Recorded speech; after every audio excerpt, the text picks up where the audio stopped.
Hey, Marcus Patty here with SellerBasics. We've got Paul Raffleson with Raffleson Law, and we're going to talk a lot about Prop 65. We're going to go for about 45 minutes to an hour at the most. I'm going to let Paul take it from here. All right. Hi, I'm Paul Raffleson from SellerBasics. How are you? So I'm from the law firm of Raffleson Law, and one of the things we do as our law firm is we provide support to a service called SellerBasics. SellerBasics is a $99 a month program where you can sign up, and if your account gets suspended, you have someone there to help you. If your agent gets suspended, you have someone there to help you. It's all part of your $99 a month. And you also get access to free complimentary legal consultations if you have a question about a certain issue, such as Prop 65. As a provider to that law firm, we send an email to our law firm clients. We want everyone to listen in because the world is changing. The world is really changing. This Prop 65 thing is serious. So for those of you who don't know what Proposition 65 is, Google it. California Proposition 65. Start by that, because you'll see like a little yellow triangle, a little picture of a yellow triangle. And it says, warning, this product, Proposition 65, warning, cancer, birth defects. Like there's a whole list of things. Okay, so that's how, this is a California specific law. So this is, you're in California, it's everywhere. If you rent a car in California, you'll see a Proposition 65 warning sticker on the glove box. So it's everywhere. The idea of this program is that your products are all made with these various chemicals. It could be lead, it could be some methyl bromide, who knows. And they believe that there's a cancer risk, a birth defect risk, or other health risk. And they want the consumer to have knowledge. They want the consumer to know that there's this risk out there, and they want them to have that knowledge before they purchase it and expose themselves or their children to it. That's the underlying idea behind Proposition 65. Very noble concept, right? If something is potentially going to make somebody sick, you want them to know ahead of time. So California has created this whole state regime around that. The problem is that as the fifth largest economy in the world, and when California does something, it affects us all, right? So their laws affect all of us. And unfortunately, it's very hard because we can't just sell to California. We can't say Amazon, don't sell to California. It's when California passes a law, sometimes it becomes national law because there's no real easy way to comply with it. And here's a situation where California passes this law. It's nothing new. It's been around for a very long time, but there's been some changes in the case law where, as this has definitely affected some of our clients at the law firm, most of our clients were exempt.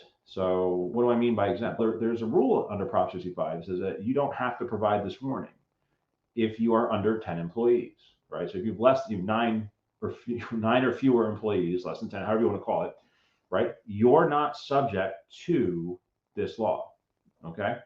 So that's how the law would apply to the typical Amazon seller. But for one thing, we as Amazon sellers have an obligation to indemnify Amazon and hold them harmless. So if Amazon gets sued for violating Prop 65 and they're deemed liable and they have to pay money, then it becomes the seller's problem because the seller had an obligation to, basically, in Amazon's view, it was the seller's fault. And we have to indemnify Amazon for things that are our fault.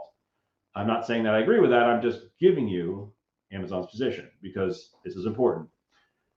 Historically, Amazon, the other trick to Prop 65 was that if you were under 10 employees, you were exempt.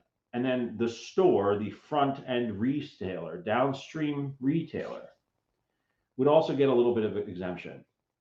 So when you're the supplier, wholesaler, when you're upstream in the transaction, you're deemed to have a much higher level of knowledge. So this is the concept called constructive knowledge. If you're one of the sellers who was part of our $250 million in M&A deals and exit deals last year, you probably got a lesson on the concept of knowledge qualifiers.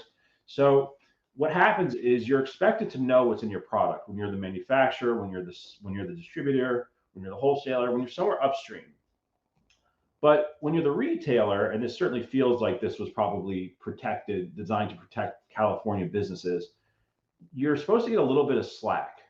So you're not deemed to know what's in the product. You're deemed to have a little bit of wiggle room. So what would typically happen is a store might get served, Amazon might get served with what they call a 60-day notice, 60 days before they can sue you, compliance warning saying, hey, you violated this Prop 65 rule. You need to get in compliance. By the way, you may owe us a bunch of money. And in that window, you could potentially say, hey, I'm under 10 employees, and Amazon could put up a warning. They'd have 5 days to put up the warning. And as long as they put up that warning in 5 days, right, you had really, there was no case, right? You pretty much closed the case because there's no case against a manufacturer under 10 employees, and Amazon put up the warning. And the way you put up that warning is an actual portal on Amazon's website. So on your website, on your Seller Central, there's a Prop 65 portal. So if you're a brand owner, making sure your Prop 65 portal is on and is actually correct is going to be essential. Okay, which you can't just guess. You actually have to know. One of the penalties for Prop 65 is if you don't, you actually have to know what's in your product. You can't just put it up as a precaution without knowing, because then there's a penalty about it too, theoretically. But you certainly want to get it up. As a brand owner, that's important. The problem is what we're seeing an uptick in is resellers. Resellers are now getting hit with Prop 65. So when the brand you're selling does not have a Prop 65 warning up on Amazon and you do not control the listing, that's a big problem. So resellers now may not have as easy a solution as brand owners. So for brand owners, you need to check with your lawyer. This is not a legal advice call. I'm not here to give anyone legal advice. This is just a warning to get legal advice. We're happy to work with you, but we cannot give blanket legal advice on call. But brand owners, obviously, you need to take control of your Prop 65. If your product contains one of the forbidden chemicals, you need to put a Prop 65 warning up.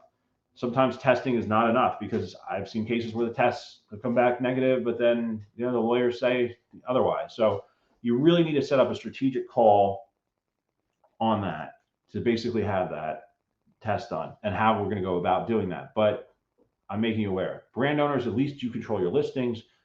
You have the ability to put Prop 65 warnings up. The problem we have now is resellers, you don't. For example, a reseller who may sell 1 unit of a product as a reseller on a listing that doesn't have a Prop 65 warning could theoretically get looped into Prop 65 issues. Now you may be wondering, okay, how likely is California going to come after me? And we saw what happened with the taxes. That was crazy. And we're still fighting that issue with the taxes. We just had a big win in Pennsylvania, by the way, if you haven't seen that, on the constitutional law. But this Prop 65 thing, what are they doing there? Well, the problem with this Prop 65 thing is that the people doing it aren't the California government.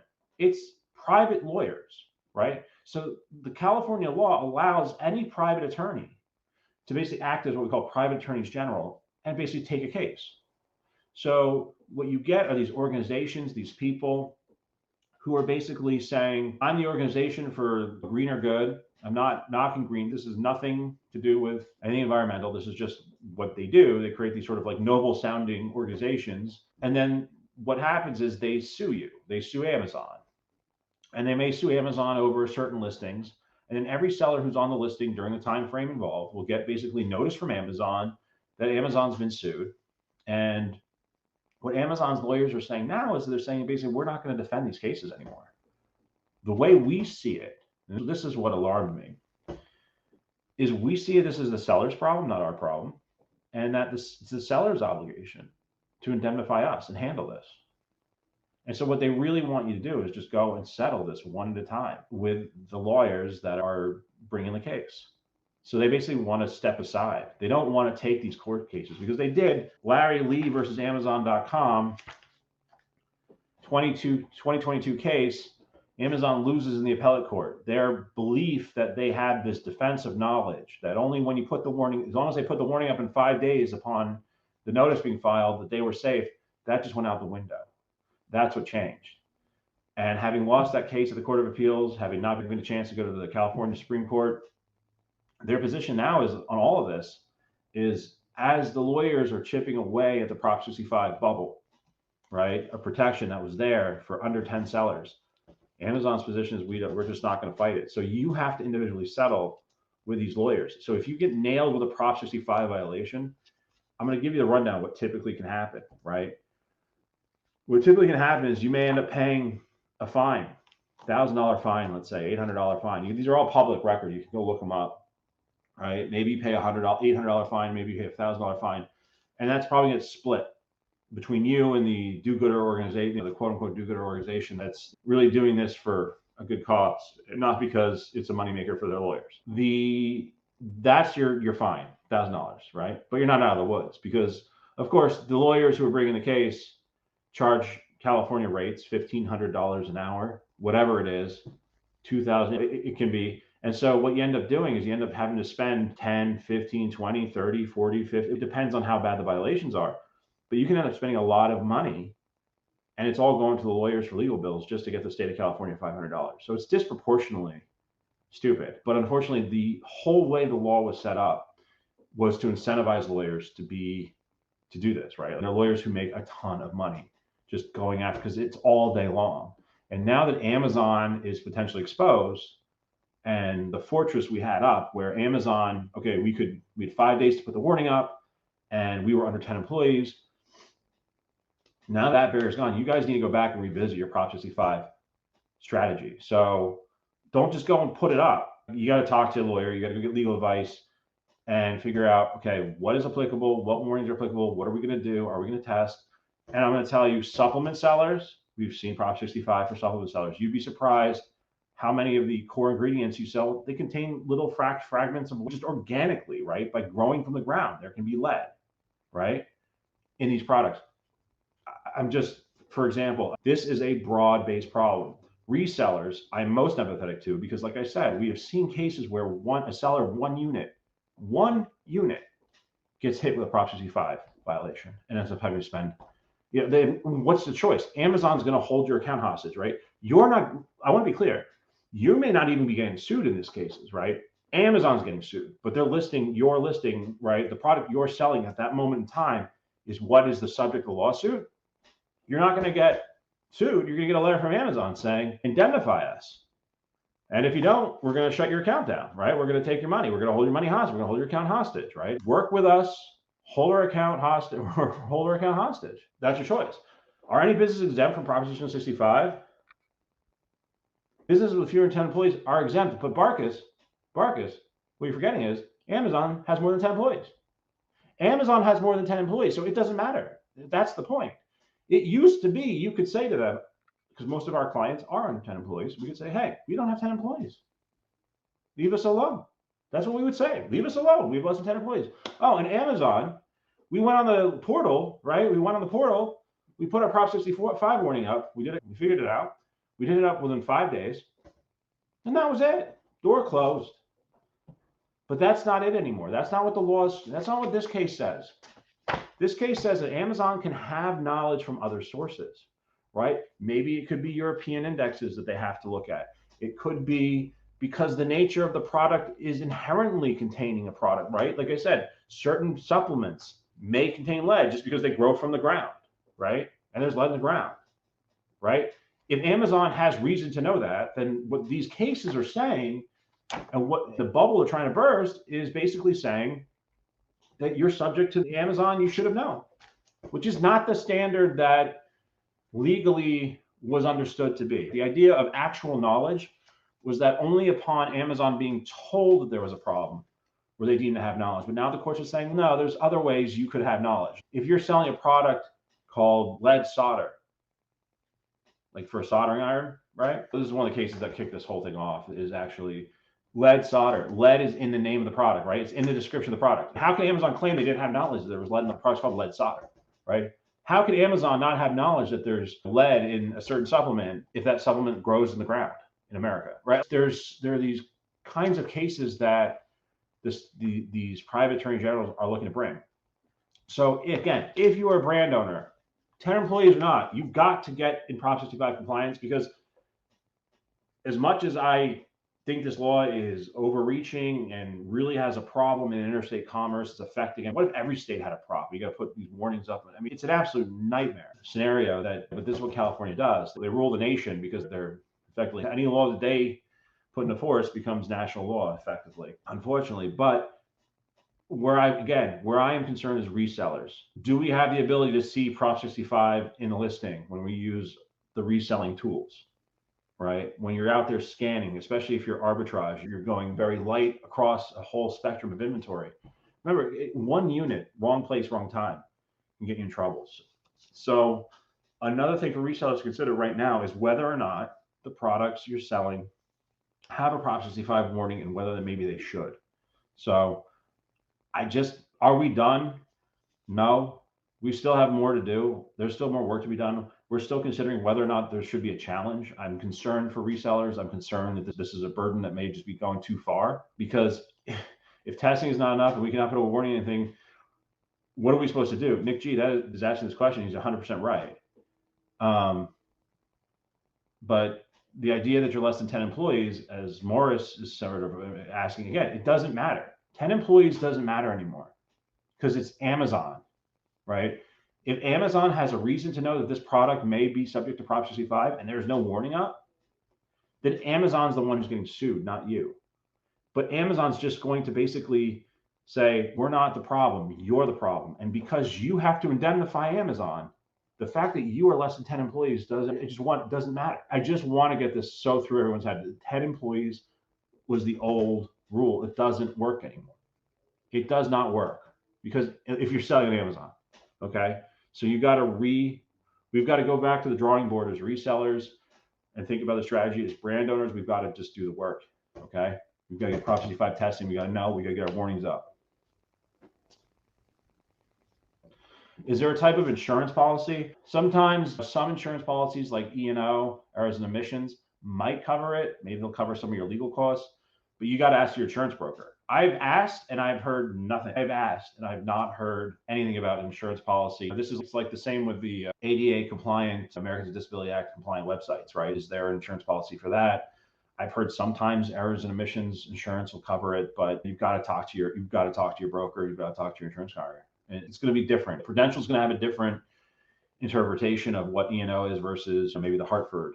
So you've got to check whether or not they cover these things. And for those of you who don't know how a Prop 65 warning works, first of all, there's a portal in Seller Central you go to, and it's going to ask you a bunch of questions, and you have to answer them truthfully and with knowledge. But once you do that, what ends up happening is you put the zip code in. So you put a zip code in. So let's say what happens is if you do a Prop 65, you get all the information you need, you do a correct Prop 65 entry, what will happen is when the customer puts in a zip code, so say they put in 90210, about halfway down the page, you're going to see it says Proposition 65. And then as they go through the checkout process, they'll get hit with another Prop 65. Warning, Prop 65 that they can click on, and then they'll have more information that they can click to and see, okay, pregnancy risk or cancer risk or contains lead. So that's how the system works. If you want to see for yourself, just go on Amazon and test a few products and type in 90210 is the most famous zip code, California, and you can see how the Prop 65 warning works. So the idea of this is that it's not, so that way, what I would advise you not to do again is don't put pictures of the Prop 65 warning on your listing. That's not, first of all, it doesn't work. It's not enough. Amazon's system is the way to do it. And the idea there is that way you're not scaring people from New York or Iowa or Montana, right? You're only showing this to people from California who at this point know Prop 65 to be basically a joke because everything has a Prop 65 warning on it. So that's my brief for now. I want to take questions and answer, but that's it. This is real, people. This is real because we've had, and I'll tell you it's real because we have multiple cases, right? We've had cases. We've had, I want to say in the last week or two, we had 3 or 4 of these cases coming in from resellers. Before that, we had a few. We don't usually see that many of them.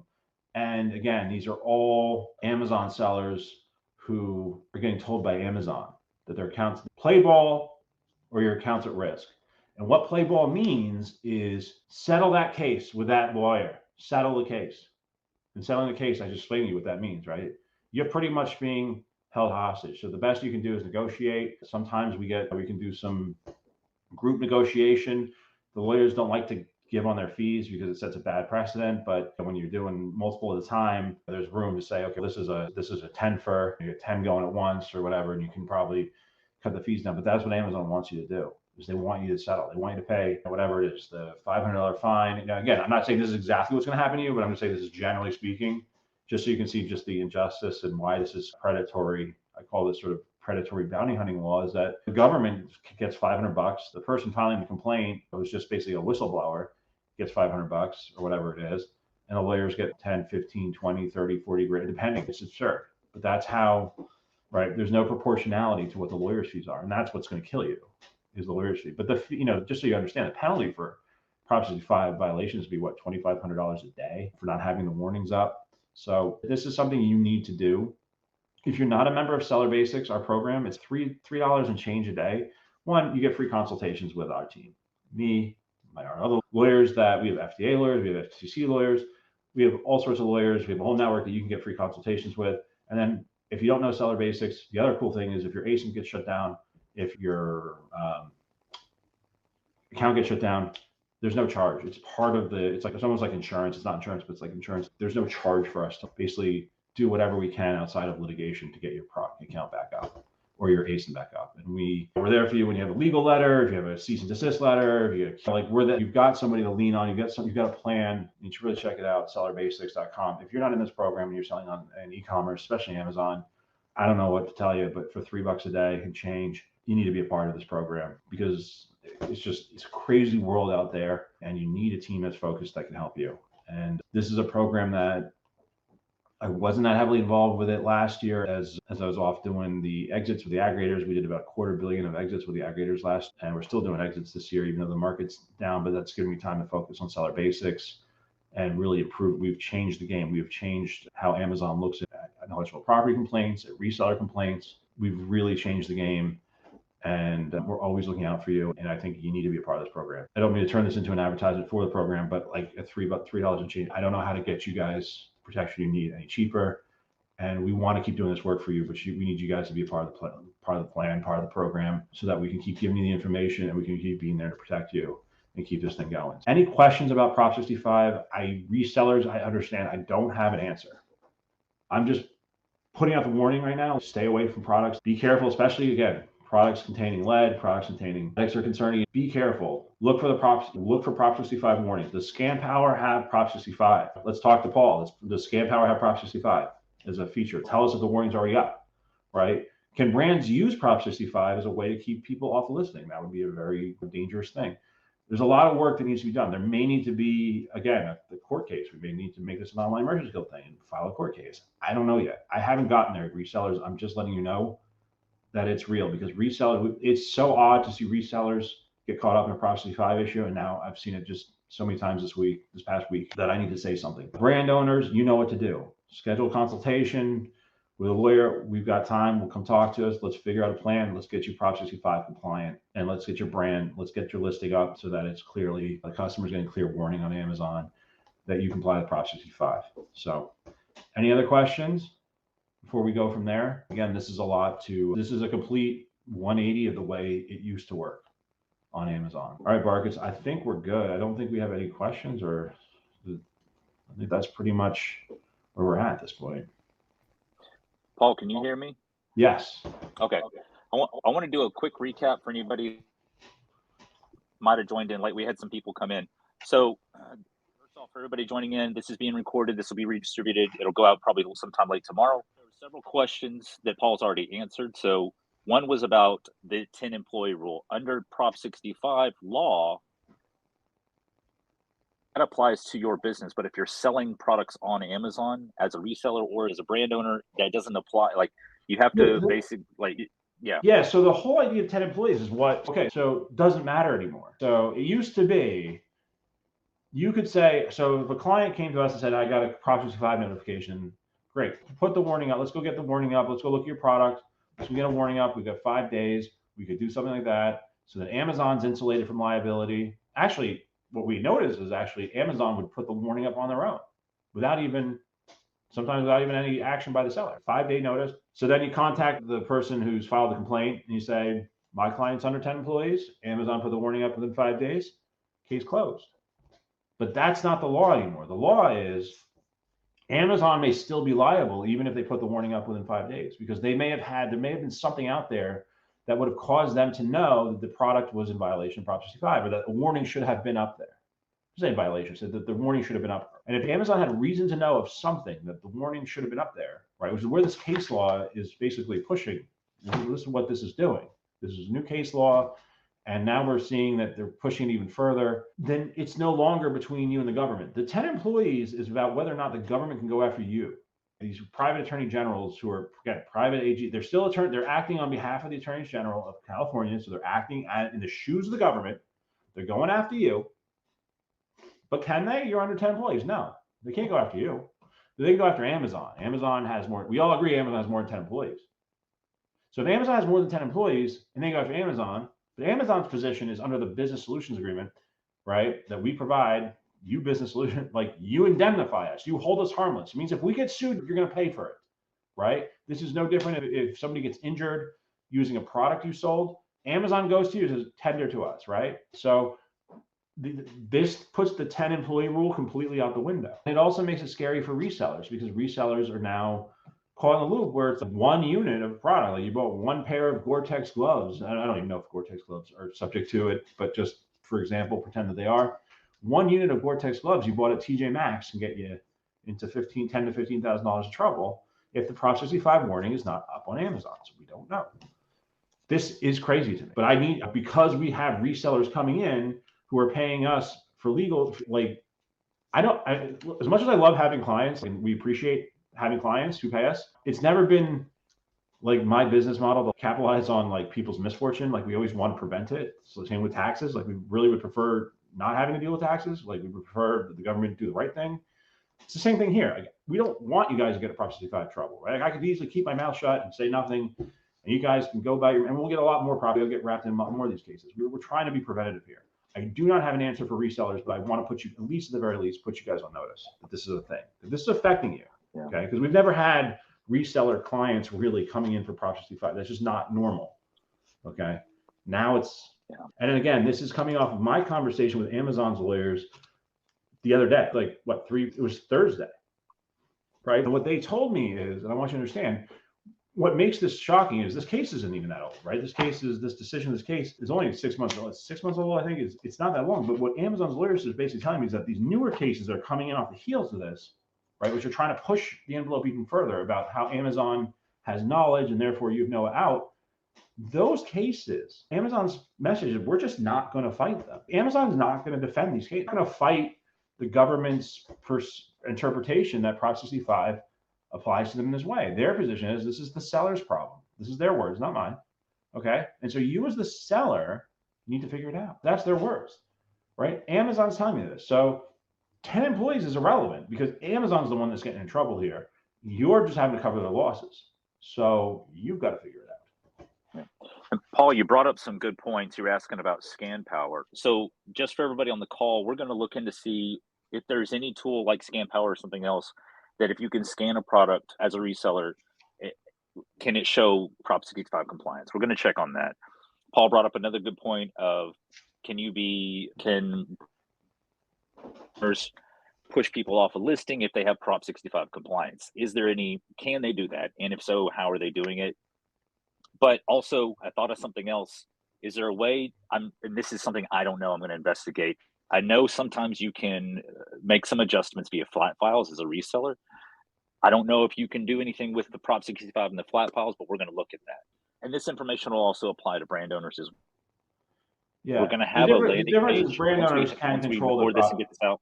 Yeah, the difference is brand owners typically can. Yeah. I mean, can control their circumstances. Resellers, it's harder, right? So resellers, the argument is, well, I'm selling 2 units on this listing, so I don't really have the power. So how do we get Amazon? And the problem is to be truly Prop 65 compliant, you're supposed to test, right? So it's such a nasty law because like everyone's like thinking, oh, I'll just put the warning up and whatever. No, you're supposed to test because the whole idea of the program is you're supposed to know what's in the product, right? You're supposed to know what you're warning about. So is it lead? Is it some phthalate, methyl, whatever it is? You have to know that.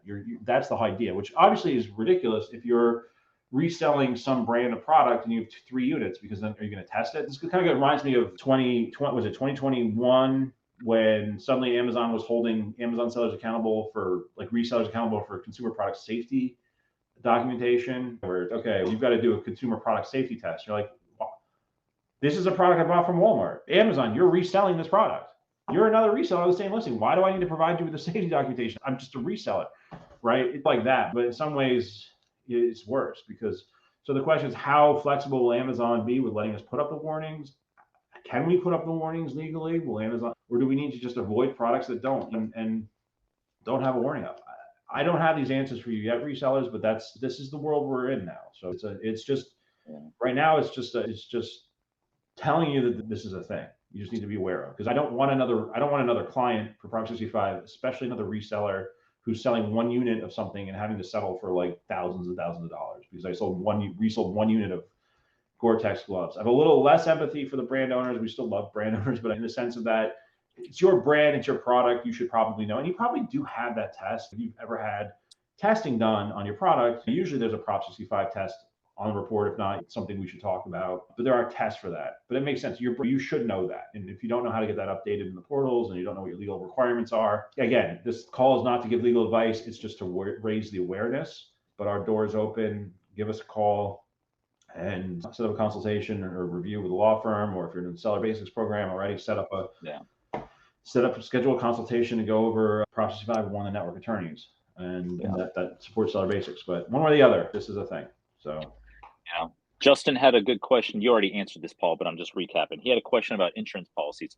I'm going to reach out to a couple of insurance providers that I know, see if that's even a thing, and then also for brand owners, if you don't know if your product, sometimes your manufacturers will do that testing, especially if you have a really good relationship with them. They will do it, or they have done it already. So if you don't know, first place would reach out to your manufacturer, wherever they may, in the US, if they're in overseas somewhere, they can and sometimes do it. So yeah, I just say be wary if you do a Prop 65 test and with a certain tester and it comes back negative, like as in no violation, be wary of that, because I've seen that you want to know what the potential offending chemicals may be. You're going to need to know that, because it's not enough.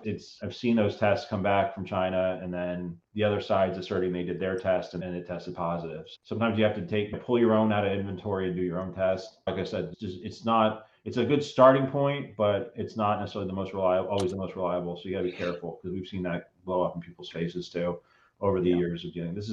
Prop 65 is not something new to our firm. We've been dealing with Prop 65 probably since I started around the same time 5 years ago. We've had our hands full of it, but again, it was a much simpler process back in the day. Amazon was less likely to get sued back in the day, and then even if they did, if you had the warning up within 5 days, which Amazon often did on their own, and then you said I'm under 10 employees, we go back and forth on proving under 10 employees, and we call it a day for most of our clients. And that's just not the environment we're in today. Any other questions or comments from anyone? If not, please feel free to contact us and let us know.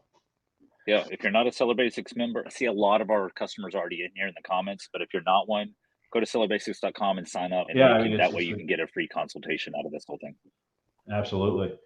It's really important that I think it's a really good offering that's designed, again, just so we can set you up with individualized legal advice tailored to your specific situation, because while there's a lot of overlap, not everyone is the same.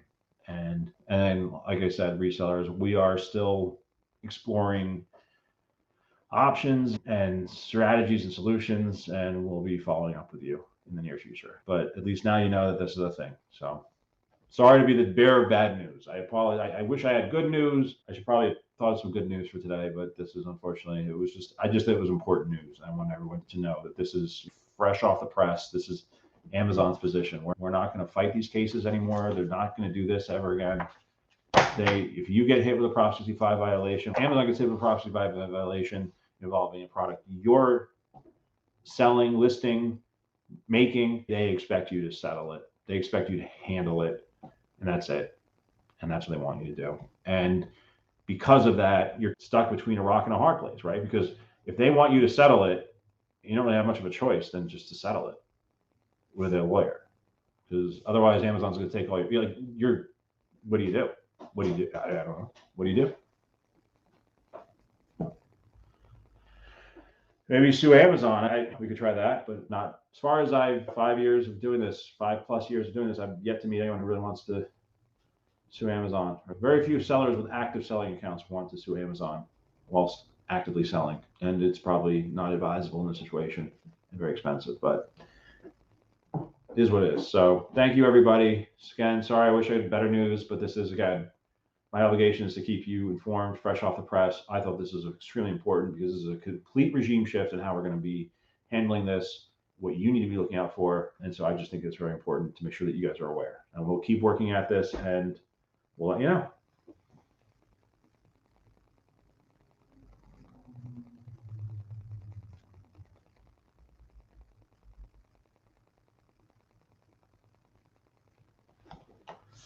Any questions? And my email address, for those of you who just want to know, paul@ecom.law. paul@ecom.law. That's my law firm address. I am an attorney who supports SellerBasics. SellerBasics is a cooler program. Definitely check out SellerBasics.com. If you are a member, you do get to talk to me, complimentary consultations, as well as a team of amazing attorneys. One of them who has a surprisingly similar last name to you, Barkus, but I don't know why that is. What's going on there? But we have quite a cool team of lawyers going on, including Bethany Gall, who's our IP trademark lawyer, super awesome addition to our team. And we've got lawyers outside of our law firm, like I said, FTC, FDA. There's so many issues of compliance now. But without any further questions, I'm just going to call this a session, and we'll go about our day. Yep. Thanks everybody for joining this. We'll have more information as we get more information, and we'll send this replay out sometime tomorrow. So everyone have a great day. Thank you. Take care.